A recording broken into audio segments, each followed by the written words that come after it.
It's cold.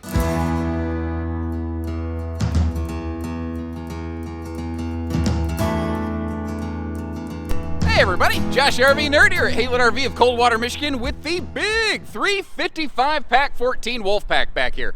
This is a triple slide model with opposing slides in the living room. And it actually really acts in the Wolfpack lineup as an expansion of the very popular 325. If you've seen that and you're like, I wish I had a little bit more, that's where this one comes in. Or if this feels like a little too much, you can always look at the 325. I'll leave you a link to that in the video description. More to the point here, what do we get with this one? We get a nice opposing slide living room so that you have some decent living space, which toy haulers can kind of suffer from sometimes. But a big 14-foot garage that I think can handle, as far as I know, and correct me if I'm wrong, just about any side-by-side ATV, even like a four-seater out there. And if there's a couple that are a little bit bigger, let me know. For those, they also make Wolfpack models like a 16-foot garage, so they got something for everybody. But we've got a bath and a half, a loft, factory standard dual 15,000 BTU air conditioners, factory standard tank heaters. Like, this is what I call, if I'm going to give this RV a name, I'm going to name it Megan Trainor. It's got all the right junk in all the right places. That is really what the Cherokee group, and especially Wolfpack in the toy hauler market, has done so well. Within the price points that Wolfpack operates, they are actually by far the #1 seller within their class. They just don't happen to necessarily build in every single price point that's out there. The thing is, though, for what they do, it's what I call a working man, working woman's toy hauler here. If you are Larry Lunchbucket, you are Jane Sixpack, you still punch a clock for a living, but you want to go out on the weekend and get dirty and have some fun, this baby right here is going to take care of you. And it's got that new, bigger 12-volt fridge. I just hope continues to sweep through the marketplace and penetrate through more and more RVs, including the big giant luxury fifth wheels like that. But in the meantime, let's get back there and take a look at the garage.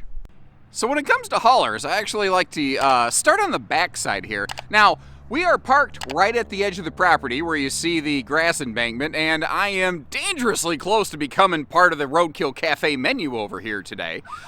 So one of the first things I want to mention is normally the ramp patio doesn't come within one step distance away from just being walked upon, which is actually going to be rather convenient for me today.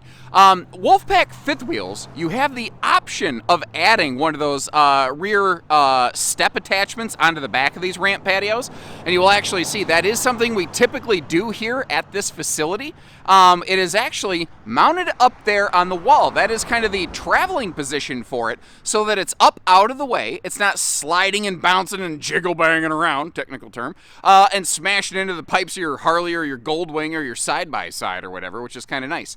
Now, the ramp itself for loading has a 3,000-pound loading limit, which actually matches the floor in the garage, which is one of the reasons, by the way, this is a toy hauler, not a car hauler. And I don't mean to sound like dismissively, I don't know, that sounds snarky when you explain it to someone, but there is truly a difference. Like, we also carry enclosed cargo trailers and car haulers here, and there's a significant difference in what they're designed to handle, how much weight they're intended to carry.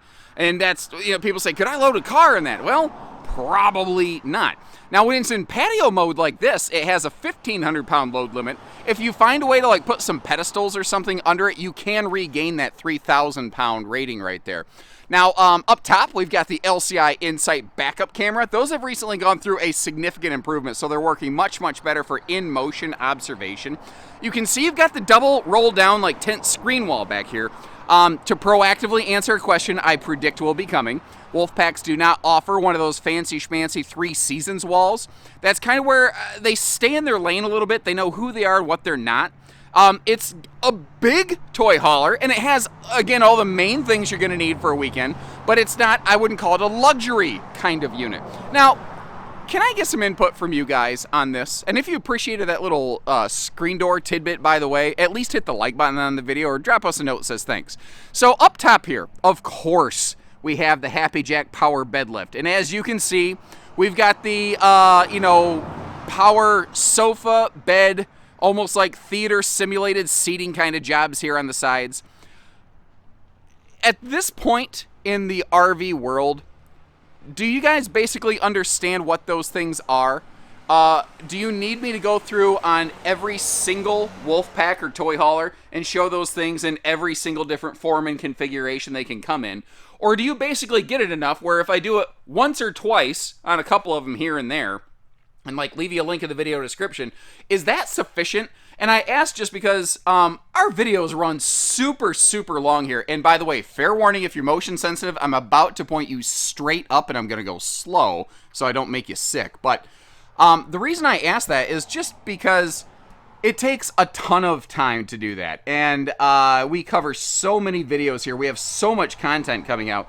I kind of sometimes need to know if there's things that you need to see or would just like to see or what the case may be. So I know that I've just spent 2 minutes asking about that. Understand it would have taken me 20 minutes to do it, whole hog necessarily. Now, back here, by the way, you see that little sticker? There are some TV hookups here in case you want to go, all entertainment focused. And couple notes here. You see how the pass-through door next to the washer-dryer hookup there in the middle of that front wall? The pass-through door has a real aggressive, smoky, reflective kind of thing on it. It does provide some decent privacy. It also is nice where, hey, how you doing, guys? Josh RV Nerd over here in the window. Pleased to meet you, in the mirror, as it were. But that provides some welcome respite from the sun if you've got the setting sun coming in through the garage and the ramp doors down like it is right now. But for privacy, something I want you to know is this door is shade ready. You can't see outside to inside during the day. You can see outside to inside at night if it's lit up in here. The other thing I want to show you is these little windows here. See those little snap-on jobs all around them? Well, these are the Persian Army snap-out blinds because they blot out the sun like the arrows of the Persian Army. Also, it's been a while since I watched 300. That sounds fun. This is Wolfpack! What?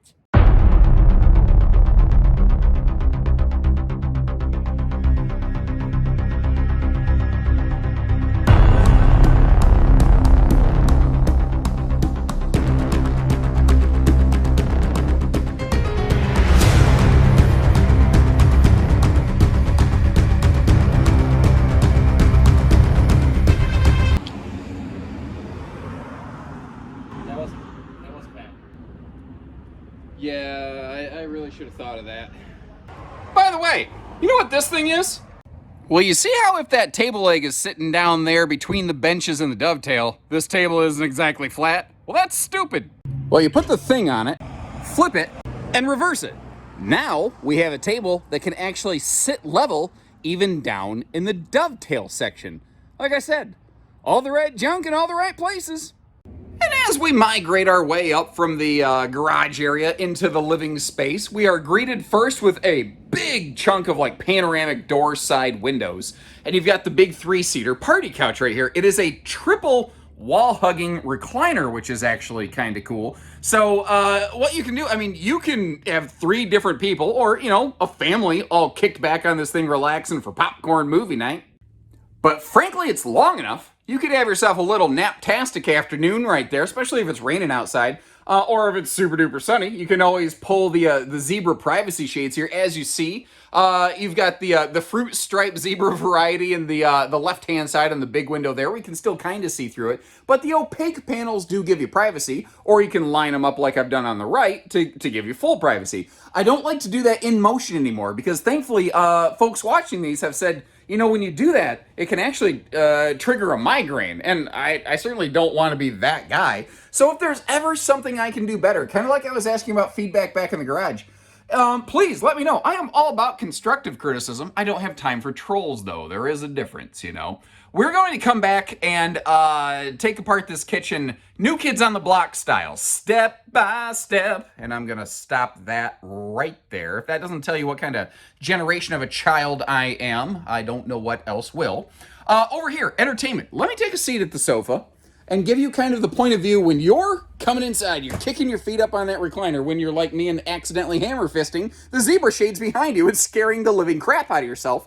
This is what you're going to see right here. Now, they ship a loose TV bracket. If you look at that left-hand pocket above the electric space heat and Tootsie Toaster, you can actually see it there. They let you install it there if you want, or we can install it for you, or you could maybe swap it around for like a big heavy duty swing arm or something like that. But what's kind of cool about this is it's very social with whoever is actually in the kitchen, you know? It seems like in a lot of RVs, the kitchen folks really get sort of left out of the experience. I think very much less so with this one, because the island it's a bit of a dineland. It's got a couple stools here where you can sort of use it for playing cards, for shooting the breeze, you know, giving the kids a bowl of cereal. Plus, remember, you got the table out back there you can use for dining with the roll it over, flip it, and reverse it attachment there that you just don't see very often in the RV industry. So there's all kinds of things. Now, what's kind of cool about the way they did this ladder, frankly, I think you can pretty much just leave the ladder hooked on virtually full time. It doesn't get in the way of the television. We just sat down. We saw that entertainment wall is completely you know, what am I going to say, blocked? Why am I totally stupidly blanking on the word? I'm unobstructed. Woo! First try, nailed it. But you can obviously walk right past it to get to the loft space there. And you know, I could just sort of walk over here and I could stick the camera in the loft and be like, yep, it's a bed, guys. You like it? You should buy it. Or I could climb my ever-fattening face up here and show you what a dad-bod adult-sized person actually looks like and fits like up in here. Couple little details, I don't know if you caught them. Actually, right above the camera, right above your point of view, is a set of household outlets. But a couple other little details that are easy to miss from just a quick camera view, even like this right here. The first of which is there is only a single light up here. There is not a light up in that area, so it can feel a little bit dark. And unlike some of the other Wolfpacks, it is a fully enclosed loft. I think it makes just as good of an attic, too. But you notice how the mattress does not go all 8.5 foot wide in this RV. It actually only goes kind of partially around that entertainment corner right there. It's, in a sense, it's a little bit of a short bed. It's about, I'm shooting from the hip, I think it's about 72 inches long. But the other thing is, it's a good space for whoever's going to be up there, like their personal backpacks or duffel bags or anything like that. Like there's a couple different ways to kind of look at that. Now, I said there's only one light, and I don't think you have to want to go grab the ladder every time you want to get up here. Thankfully, you don't need to. They give us a light switch. It's just a handy dandy little thing you can do there. And that light can be individually manually clicked on and off once you're up there, but the master on-off switch is located down here, so mom and dad can say, hey kids, lights out. All right, who's ready for it? Let's do the New Kids on the Block kitchen, baby. And no, I won't be singing that again. Now, in case you're curious, and this is actually one of the very few kind of points of concern and or criticism I have on this model. The converter box is located here inside the pantry. If you blow a fuse and these slides are closed, that is going to be, well, frankly, pretty much impossible to get to. It is one thing if they could relocate that somewhere else, I would personally be a fan of that. Theoretically, should it matter? No. But in theory and practice, I know is the same thing.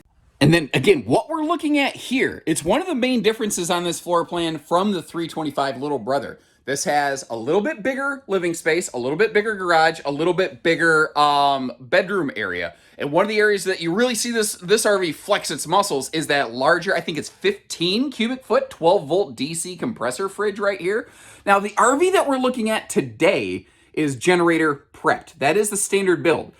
We bring in a lot of these Wolfpacks, by the way, with not just generator prep, but an actual generator install.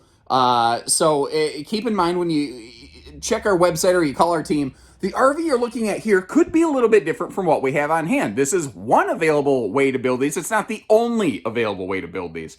Now, that's a huge chunk of storage space right there. And a couple other key details I want to point out in this kitchen for you. And the first of which is that cutting board backsplash, how it can also double as a side splash, although whoever installed the bottom left magnet holdback for that thing behind the stove needs to understand what the word level means, because obviously that is something that we are going to need to get addressed before the RV is released.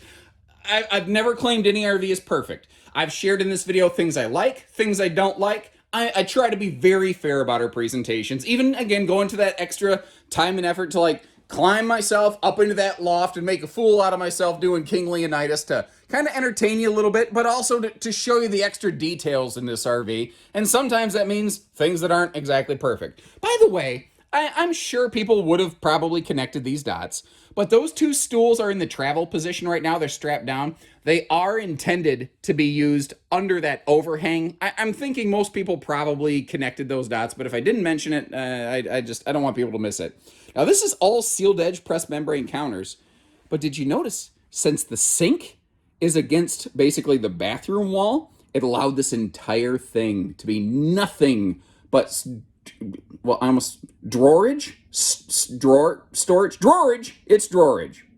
Now, to give you your bearings, we've moved upstairs, and if you just roll out of bed, you're over on the driver's side of the RV. This is kind of what it might look like here. This is a dual entry bed and bath, although you could always just not use one of the doors, I suppose, if you're so inclined.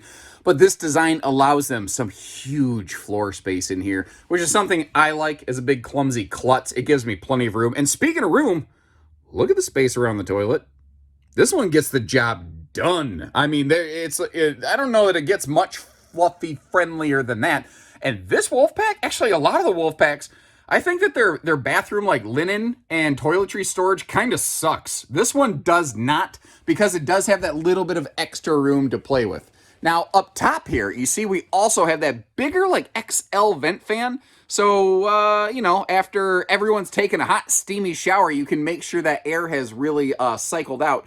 And that is also one of the reasons these doors are slotted up top. So that if you're in the master bedroom and you want to get some sweet cross breeze cruising through here, but 12-volt powered, not running air conditioners, you can keep all the doors shut, you can maintain privacy, and you can keep air cycling in through the side windows and exhausting out here, having a nice breeze, sleeping all night. That is the best night's sleep, I swear. Spring, fall, that kind of cool, crisp air rolling in, and then you wake up with a cold. Now, once again, using that fan up there as a reference point, this has a 6.5 foot tall upper deck. So I'm about 6'3". She saw me sitting there in the loft. You can see how I have plenty of headroom in there. And the last couple years, I've noticed a lot of people, and please chime in on this. A lot of people are like, I hate those radius showers. There's not enough room in them. It could just simply be because of my physical stature. Like, I'm chubby, I have decent weight, I'm tall, and I'm long-legged and whatnot. I've always felt that I had enough elbow room in those showers, but not, maybe someone is bigger than me. Maybe somebody was a linebacker and they're just bulkier, Maybe those don't work. So is this okay? Or would you rather, like, sacrifice the second bedroom door here to see something like a little bit bigger shower? Chime in on that. I'd love some feedback on that, by the way. Now, speaking of bedrooms and speaking of second things like that door, second centralized air conditioner. And what's nice, Wolfpack just standardized that.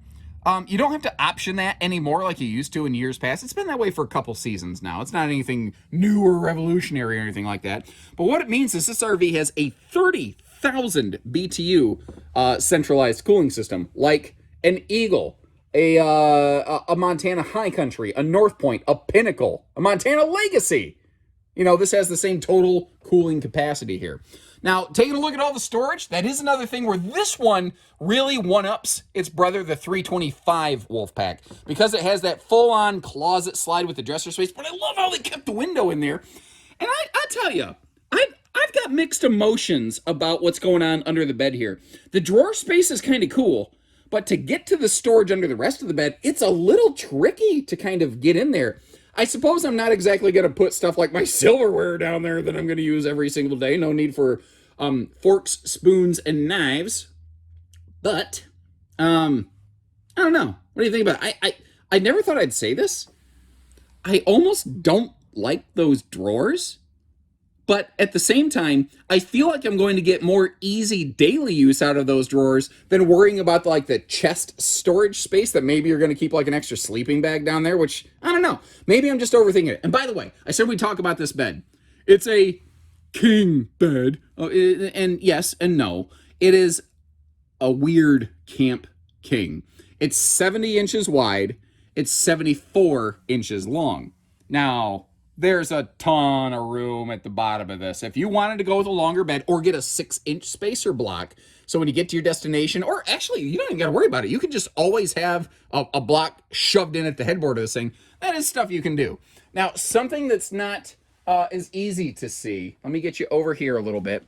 There are some handy household outlets over there, but if you're looking for a phone stand or CPAP friendliness, you are probably going to want to sleep over here on this side of the bed.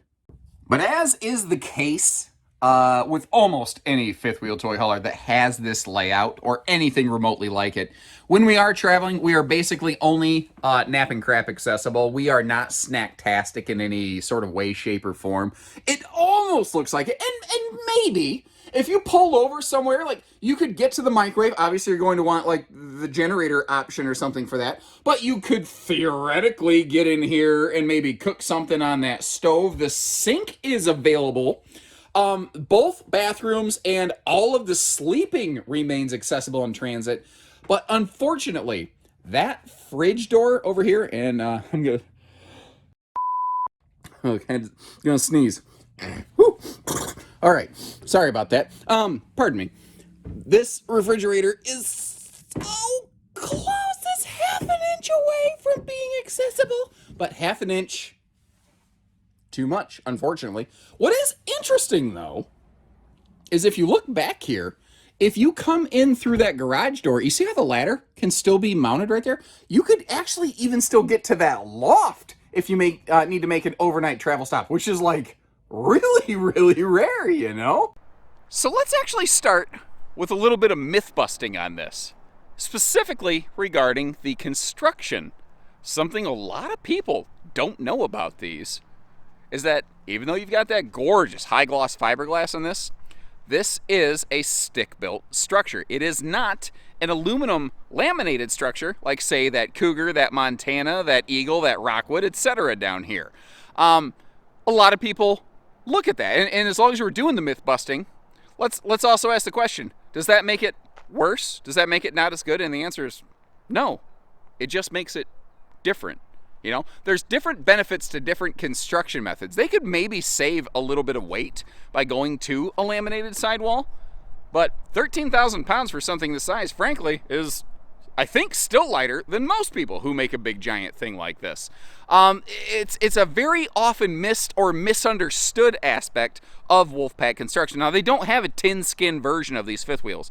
So in a sense, if you're familiar with the Cherokee travel trailer line, it's sort of like their Platinum Series Wolfpack fifth wheels have like a standard black label package, if that kind of helps you understand things a little bit more. Now, they did something about a year ago. They actually put a mini front drop frame on this, which expanded the pass-through compartment significantly, which, well, Lord, it needed. And I love the tie-downs that they added here, just like the garage area. But you see that buckle strap? Remember that portable table that we looked at when we flipped it over and reversed it and all that kind of stuff? Well, that's where that stores. You see the propane cooker hooker down here in case we want to do some cooking. And notice how they split the awnings. Although we're pretty close to this Grey Wolf, it might be difficult to see. But you have a forward awning, you have a rear awning. You don't have an awning getting somewhat wasted over the top of that seating slide. Now remember, we're 8.5 foot wide. We are maximum width on these to give you, well, it adds maximum loading space. And again, some structural things.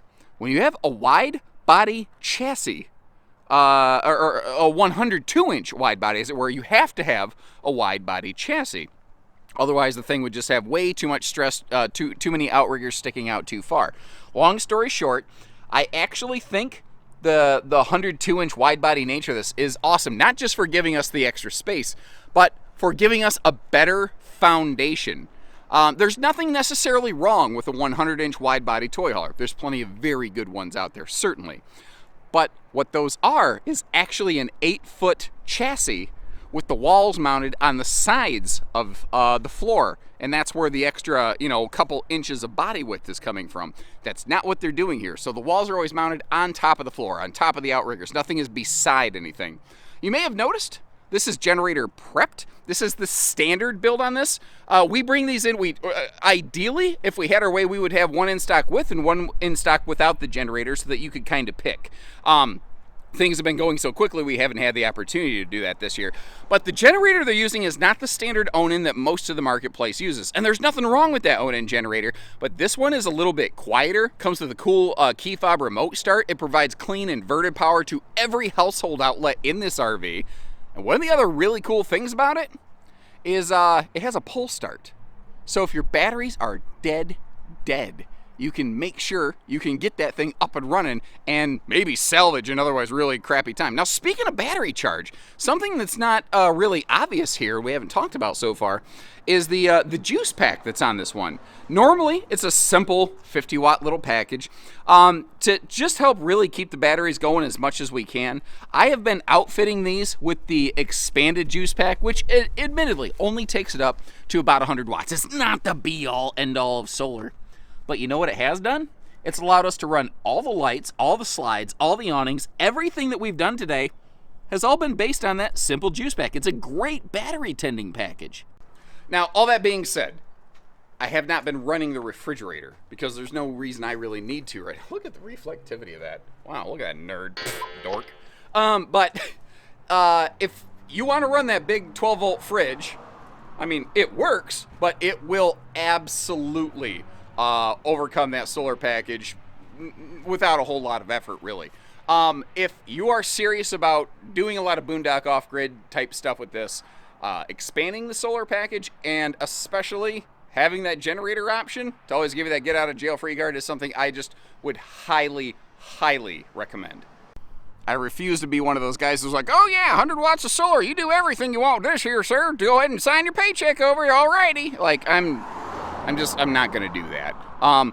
You know, it actually kind of haunts me a little bit. Like, sometimes when something is new in the RV industry, the marketing teams will feed me some info, which is maybe only theoretically true, but not practically true. And some of that has come through, especially on solar stuff in some of our past videos. It really bothers me. I just always want you guys to get the best facts I can give you. Notice the split sewer outlets here, though, because, you know, we've got the front bathroom, a mid kitchen, and then the rear half bath. There's just, you know, everything is spread out too far in this giant rig to have one centralized consolidated outlet.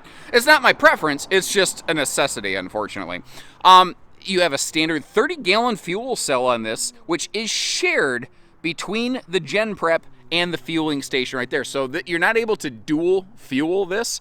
You know, if you want to have a separate, like, high octane fuel, say for a side-by-side or something like that, or a dirt bike, you're going to want to make sure that you bring along, like, the gas cans, as it were. Now, as we have established, we are a little too close to the road for me to go giving a nice wide-angle shot around this, so allow me to teleport the other side.